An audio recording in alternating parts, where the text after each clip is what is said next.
Susie Dingle's Shadow here, and I am in a bed that has sunshine blue blueberries that were planted about 12 years ago, and I'm in the process of working with them right now. These are the flowers of the sunshine blue blueberry, and as they open, they become more pale. I consider this edible berry shrub to be essential in a cottagecore garden. It would be considered permanent agriculture or permaculture. I'd like to show you some of the ways in which I've used this berry in my own garden and some of the features that I just adore about it. And I'll show you that as I'm cleaning up. I have had super good success with this sunshine blue blueberry in our zone 8A, 8B area. It produces just a ton of berries over a long period of time. I would say 3 or 4 months. And the berries do get a little smaller as the months go on, but they are still abundant. Well worth growing in our area. I put these shrubs here in an arc on the top of the slope there. First off, because that was an area of sun, also to hold the soil at the top of the slope. The other reason I planted this row of blueberries here on the edge is they're short. They're about 2.5 to 3 feet tall, which makes them wonderful. I can see over them, but it does create a little bit of a hedge.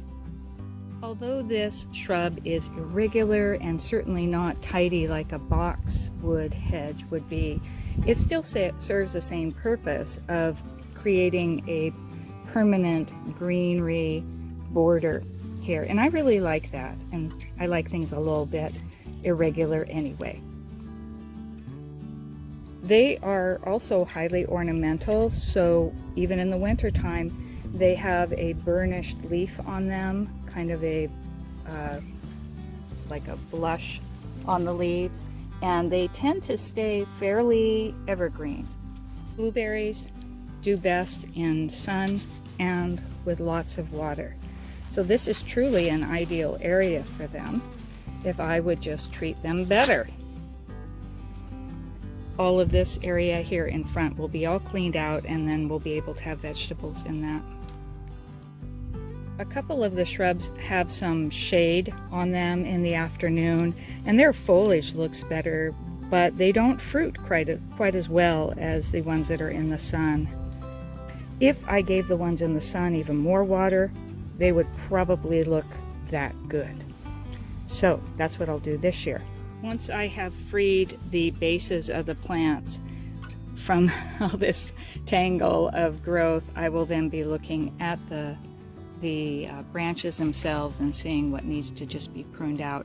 I have fed them, so I do feed them once or twice a year with an acid fertilizer, so they've done well because of that.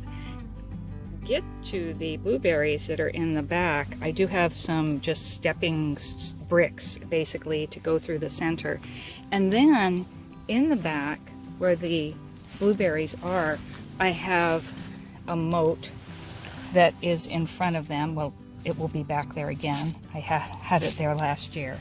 So when I water, it runs into this moat and catches the water before it goes downhill.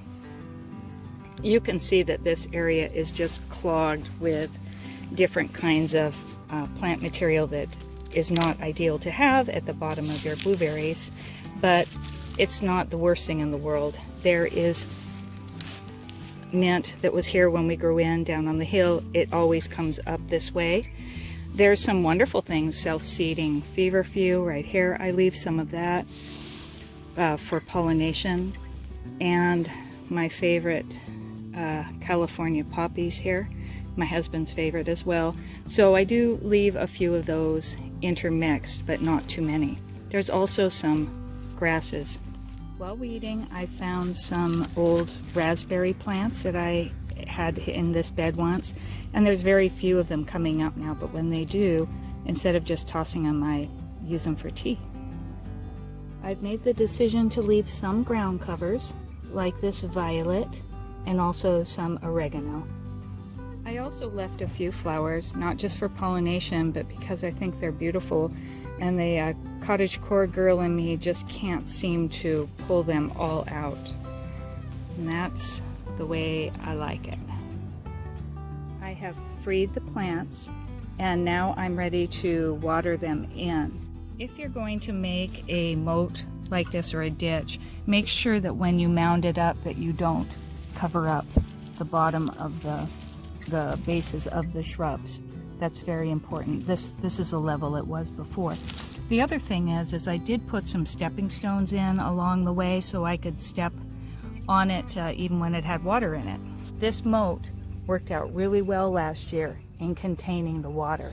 I call it a moat because it does continue over here. I haven't made it yet this year, but it did continue right over here. So all the water was kept in this bed. The weeding process was disruptive to the roots of the blueberries, so I'm going to water them in and also do a deep watering in the moat. This light watering will settle the soil back onto the roots. Now I will fill this moat, and what's really cool is you can actually shape it. Since the soil is loose, I've just been digging in here. You can shape it with the water. The pressure of the water will do that.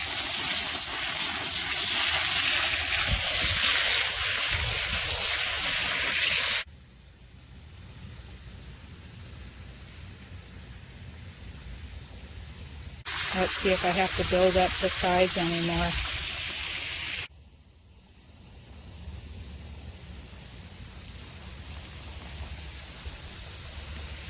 Okay, it's looking pretty good. So to water these, usually then I would just go ahead and set the hose down right here and let the water run and fill it up.